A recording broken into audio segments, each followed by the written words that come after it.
Salam. Biz Allahın köməkliyi ilə bu günləri şahid, şəhid və şəhadət mövzusu haqqında son səs yazmamızı tamamlayırıq. Deməli, ümumi olaraq 6 dənə səs yazmamız olubdur. Birinci səs yazmamız müqəddimə qurmuşduq və orada demişdik ki, biz bunu Quranda keçən 123 ayədə 160 dəfə şahid söhbəti keçmişdir. Bu şahid söhbətini xülasələşdirərək 6 hissədə, 6 kateqoriyada ələ alıb danışacağıq. Bunun 5 kateqoriyasını danışmışıq. Birinci kateqoriya Allahın şahidliyi dedik. İkinci kateqoriya Qur'anın şəhidliyini danışdıq. Üçüncüsündə Muhammed Rəsulun şahidlik məsələsini ələ aldıq. Dördüncündə ümmətin şahidliyini ələ aldıq. Və beşincidə isə deməli əməllərin şahidliyini ələ aldıq və bu günləri inşallah son olaraq 6-cı kateqoriyada orqanların şahidliyini ələ alacağıq. Deməli, bu sondur. Artıq burada yekun nəticəyə varırıq. Və artıq bu son mərhələdə belə deyək də, ölüm anı elə bir andır ki, qapı bağlanır. Burada bu mövzuda da elə bil, bu şahidliyin bu mövzumunda qapı bağlanır. Geri qayıdış yoxdur buradan. Buradan sonra artıq geri dönüş olmur. Nə dil xilas edir insanı, nə niyyəti, nə də bəraət gətirən cümlələr, yəni onu təhlükədən uzaqlaşdıran cümlələri onu qurtara bilməz. İnsan özünə qarşı şahid olur orada artıq. Bu barədə inşallah bu son səs yazmamızı paylaşırıq və bundan da inşallah bunu yekunlaşdırırıq. Təbii ki, inşallah nə qədər faydalı olacaq onu bilmirəm, Rəbbim özü inşallah faydalı eləsin. Quranda şahidlik anlayışı dedik, ümumi bütün səs yazmamızda məsələ budur, Quranda şahidlik anlayışı. Deməli, son kateqoriyamızda orqanların şahidliyi olaraq danışacağıq dedik. 7-ci hissədə 6-cı kateqoriyadır bu. Səs yazmamız 7-cidə 6-cı kateqoriya. Əsas prinsip və dəmir qayda olaraq Quranda bu məsələni necə ələ alır Quran, ona baxacağıq. Quranda şahidlik danışmaqla olmur. Qurana baxdığımız zaman qiyamət günü danışmaqla şahidliyin olmadığını görürük. Şahidlik izlə olur. İz isə bədənin özündə qalır. Aydındır, əməlin izləri bədəndə qalır. Başqa orada yox. Məsələn, bizdə bugün gedib bir oğruq elə, qapıda qalır, orada qalır. Amma çox maraqlıdır ki, etdiyimiz günahların izləri bədəndə qalır. Yəni bizdədir, özümüzdə qalır. Anlaşıldı nə demək istəyirəm? Mən keçən səfər bundan qabaqki videomuzda dedim ki, o iz məsələsini gələn məsələdə açıqlayacağım. İnşallah elə bu üzərində dayanırıq. Bu mərhələdə yalan mümkün deyil. Quran da bunu deyir ki, onlar danışan doğru danışacaq deyir orada. Yalan orada yoxdur. Heç kim yalan danışa bilməz. Yalan mümkün deyil. Susmaq fayda vermir. Müdafiə hüququ orada yoxdur, bitibdir. Orada heç kimi müdafiə edə bilməz. Özünü belə müdafiə edə bilməz. Başqa sözə qalsın. Bunlar ənənəvi dindar gətirir ki, qiyamət günü ağalar, şeyxlər, nəbilər, rəsullar, imamlar kimsə gəlib bunları müdafiə edəcək. Amma orada Quran boyu baxdığımız zaman müdafiə sistemi yoxdur. Bir dənə ayədə kimsə gəlib, kimisə qiyamət günü müdafiə edəcək deyə tək bir dəlil yoxdur. Sən kimlə müdafiə edirsən? Bunu düşün görün. Yəni sən bir insanı Allaha qarşı müdafiə etməsi onun Allahla bir dəng səviyyəyə gətirib qoymaq anlamı verir. O mümkün deyil. Sən müdafiə edə bilməzsən. Qoy möminlər Allahı vəkil tutsun. Birinin birini müdafiə etməsi Allahdan başqasının vəkil tutmaq iddiasını ortaya qoyur. Quranda Allahdan başqa möminlərin kimisə vəkil tutmağına dair bir tək dəlil varmı? Rəsulu vəkil tutsunlar deyə bir dəlil varmı? Nəbini dəlil varmı belə bir şey? Burada mümkün deyil. Burada Allahdan başqasını vəkil tutan kafir sayılırsa da, müşrik sayılırsa da, qiyamət günü Allahdan qeyrisini Allaha qarşı özünə vəkil tutmağın səni mömin eləyə bilərmi? Bu vəkillik üstünə götürən adam mömin sayıla bilərmi? Biraz düşünün bunları. Yasin surəsinin 65-ci ayəsi ilə sözə başlayaq. Dilin susturulduğunu ayət bizə açıq şəkildə buyurur. Əl-yevmə nəxtimu alə əfvahihim. Bugün deyir onların ağızlarının üzərinə xətm eləyərik, möhür vurarıq. Yəni danışma fəaliyyətini neyniyərik? Susturarıq, bağlayarıq, deaktiv eləyərik. Və tükəllimunə əydihim. Baxın, ağız təkəlləmə eləmək üçündür. Deyir, xətm eləyirik o kəlləməni və ağızla olacaq, baş verəcək o işi əl başlayır eləməyə. Və tükəllimunə əydihim, əlləri ilədir bizimlə kəlmələşər və təşhədu ərculuhum və ayaqları ilə təşhidu, şəhidlik edərlər, şahidlik edərlər. Ayaq açıqdır. Fikir versən, ayaq şahidlik eləyir, əl danışır, ağız dayanıqdır. Halbuki bu iki şey bu dünyada ağızla gerçəkləşir. Amma orada ayaqla, əllə gerçəkləşir. Deməli, şəhidlik işini görən insanlar bu günləri Qur'anın ayələrini danışanda neynəmiş olur? Şahidlik etmiş olur. Nəbinin şahidliyi ilə ümmətin şahidliyini anlayırıq biz artıq yəqin ki. Bu qədər insan məncə bunu anlamamaq üçün nə bilim ya birinin ağlını itirməsi lazımdır artıq. Yəni bunu görürük də burada ki, əlin ayağın etdiyi şeyi şahidlik olaraq ortaya qoydu aya. Bunu deməli ağzıyla edən bir insan dünyada neynəmiş olur? Şahidlik etmiş olur. Doğrudur ya yox? İndi ayənin davamına diqqət edin. Ayə açıqdır. Simvol deyil. Ağız möhürlənir, əllər danışır, ayaqlar da şahidlik edir. Bu nə deməkdir? Şahidlik nitq deyil. Şahidlik əməli yaddaş olaraq göstərilir. Şahidlik əməli yaddaşdır. Aydındır. Əl və ayaq gördüyünü demir, etdiyini ortaya qoyur yəni. Bunu bəzilər səhv başa düşür. Sanki əldən səs gəlir. Bir dənə söz deyim. Allahın əli və yaxud da Allahın gözü deyiləndə bəziləri deyir ki, biz yəni Allahın əli var amma nə olduğunu bilmirik. Gözü var amma nə tərəfdə bilmirik. Yəni müşəbbihə eləmirik ki, bizdəki kimidir. Amma varıdır deyirlər ha. Yəni məcazı qəbul etməyənlər ki var ha. Onlara bir dənə cavab deməli. O zaman əl sənin ağzın kimi danışacaqdır, eləmi orada? Ayaq şahadət verəcəkdir, eləmi? Sənin bu gün ağzından verdiyin şahadət kimi ha? Eləmi olacaqdır? Ya da bunu məcaza götürməlisən. Başqa çarə yoxdur yəni. İndi diqqət eləyək. Burada açıq şey nədir? Şahidlik nitqlə deyil burada. Yəni əl nitq eləmir. Ayaq onu nitqlə eləmir yəni. Etdiyini ortaya qoyur əslində. Etdiyini ortaya qoyur. Nur surəsi 24-cü ayə dərinin şahidliyini gətirir. Yevmə təşhədu aleyhim əlsinətuhum və əydihim və ərculuhum. Nə deyir burada? Deyir ki, dil, burada diqqət edək, dil var. Amma artıq sahibinin nəzarətində deyil. Orqanlar müstəqil şahiddir. Yəni sən onu idarə edə bilmirsən. Yəni insan öz bədəninə hakim deyildir. Yəni o gün şahidlik edəcək onun əleyhində dili, əlsinətuhum, onların dilləri və əydiyəhum və əlləri və ərculəhum və ayaqları. Burada bu onların ixtiyarından çıxdığını ayət qoyur. Ortalığa nəzarətinə deyil, orqanlar müstəqil şahidlik edir. Yəni insan öz bədəninə hakim deyil. Bu ayə mən demədim bahanəsini tam ləğv edir. Yəni bahanə yolu qoymur. Fussilet surəsi 20-dən 22-yə qədər və davamına baxdığımızda dərinin etirafını görürük. Bu hissə Quranda ən sarsıdıcı diyaloglardan biridir. Ən sarsıdıcıdır. Təşəkkür.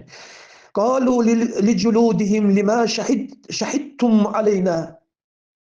Niyə əleyhimizdə şahidlik etdiniz deyə insan öz dərisinə çox maraqlıdır. Bunun hamısını dəri ilə ortaya qoyur. Yəni bu dəri kəlməsi həm dilə aiddir, həm ələ aiddir, həm ayağa aiddir. Yəni bütün dəri deyəndə bütün bədəni ortaya alır. Cavab nədir? Qalu, onlar deyərlər, dəriləri deyər.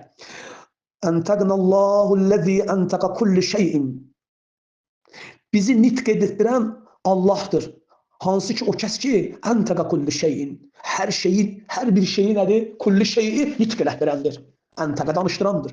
Dəri deyir, bizi Allah danışdırır. Burada nə yaddaş silinir, nə iz yox olur, nə bahanə qalır. Diqqət elədiksə də.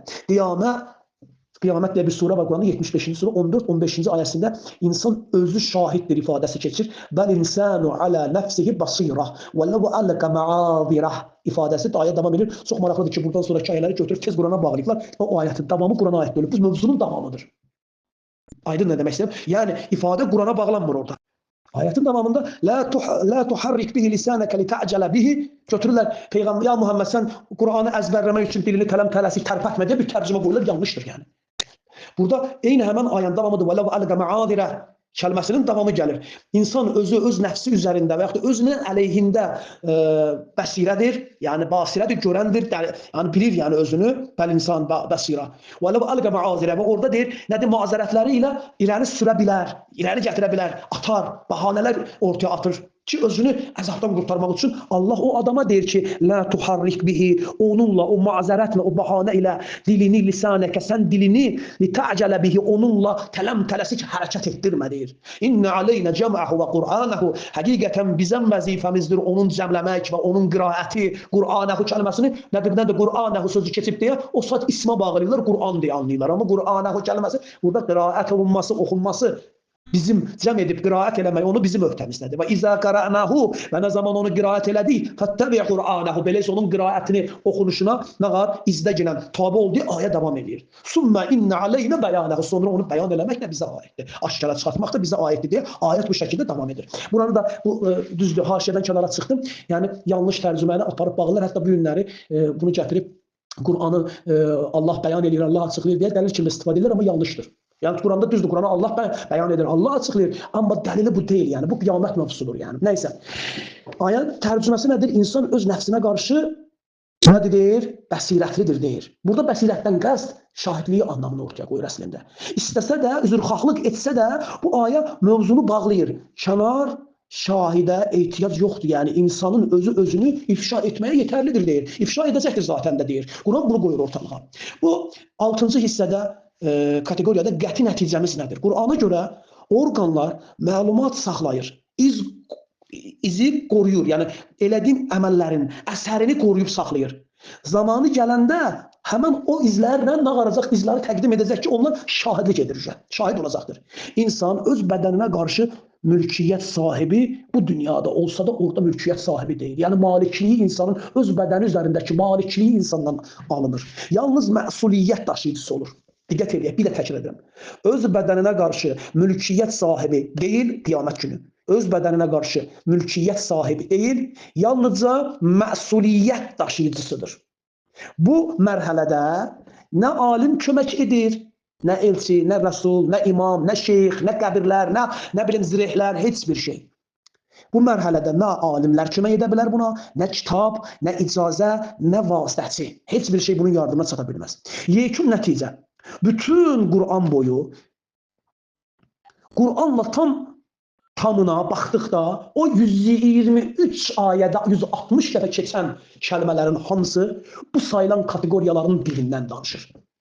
Baxın, bu dedi, ya Allahın şahidliyini ortalığa qoyur ayət, ya Qur'anın şəhidliyini ortalığa qoyur ayət, ya həmən şəhidi daşıyıb, yəni daşımaq orada məcaz anlamında da tilavət edib, oxuyub insanlara təbliğ edən elçiləri ortaya qoyur ayət, ya onu eşidəndən sonra ayətə iman gətirib, onu o şəhidi əmanəti üstünə alıb, onu özündən sonraki nasara təbliğ edən şəxslərin şahidliyini qoyur ortalığa, ya ayət sənin öz bədəninin şahidliyini, özünün üzərindəki şahidliyini ortaya qoyur, ya da ki orqanların şahidliyini ortaya qoyur. Yəni bunların hamısı bu 6 kateqoriyadan birinin üzərində qurulubdur. Quranda keçən bu şahidlik kəlmələrin hamısı bu şəkildədir.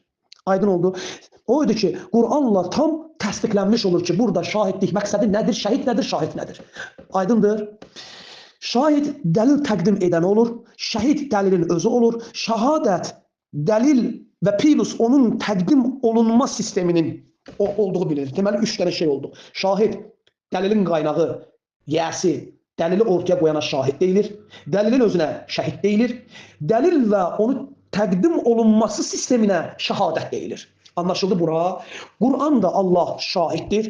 Qur'an şəhiddir. Elçi, nəbi, rəsullar çatdıran şahiddir. Təbliğ edən şahiddir. Ümmət Qur'anla şahidlik edir. Yəni o çatdırılanları bir-birlərinə ötürməklə şahidlik edir insanlara. Əməl danışan şahid olur. Orqanlar inkar olunmaz şahid olur. Bax bu sayılanların birinə aid olacaqdır. O 160 dəfə keçən şahidlik kəlməsi bunlardan birinə aid olacaqdır. Vətən uğrunda ölən mənası biz şəhidçi deyirik ya, əməl baxımından babına daxil olduğuna görə şəhid deyə bilərik ona. Əməli, yəni bir əməl eləyir, bu əməli Allahın istədiyi əməl olduğuna görə şəhid statusu verirlər ona. Amma Quranda onun üçün işlənməyibdir, dediyimiz kimi. Gözlə gördüm demək anlayışı nədir? Quranda buna şahidlik sözünü buna işlədə bilməzsiniz. Vətən uğrunda ölənə şəhid demək sözünü Quranda ayətlərdə bunu tapa bilməzsiniz. Gözlə görənlərə şahid deyilməsini Quranda tapa bilməzsiniz. Şəxsi rəy şahidliyi olaraq qəbul edilmir ki, Allah yanına alternativ ilah qoymaqdır. Bu 3 şeyi anlamağımız lazımdır. Bunların heç biri Qur'ana əsaslanmış deyildir yəni.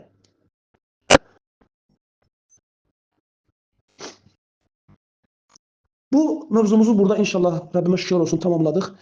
Deməli, indiyə qədər paylaşdığımız bütün bu səslərin hamısı bu adi bir dənə belə deyək də həqiqətən də söhbət deyildi. Uzdan qulaqdan qulaq asıb gedəsiniz. Məsləhət görürəm bu son səsimə bu yerə kimi qulaq asdınızsa başdan ayağa, yəni xoş halınıza bunu anlamasınız deməli. Not alasınız, yazasınız, qeyd eləyəsiniz.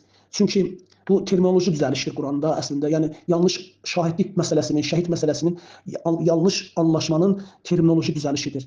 Metodoloji təmizlənmədir bu. Qur'ana görə dönüş xəritəsidir əslində bu. Yəni Qur'anın formalaşdırdığı bir şəhadət mövzusunda bir xəritəsidir. sözümü inşallah yekunlaşdırıram. Allah hər birinizdən razı olsun. Allah hər birimizin aqibətini xeyir eləsin. Allah bizi doğru şahidlik, onun şəhidi ilə şahidlik edənləri əməli baxımından bu doğru şahidliyi etməyi bizlərə nəsib eləsin. Qiyamət günü Allah o bədənlərimizin şahidlik etdiyi zaman bizim əleyhimizə durub şahidlik etdikdə, o şəhadətdə Allah bizi rüsva eləməsin. Allah bizi belə deyək də əzabına mübtəla eləməsin. Allah öz əlimizlə hazırladığımız təhlükələrdən bizi qurtarsın, xilas eləsin. Qurana uyğun yaşamağı nəsib eləsin. Allah eyiblərimizin üzərini ötsün. Allah xətalarımızın üzərini ötsün. Vəssalamu aleykum və rəhmətullah.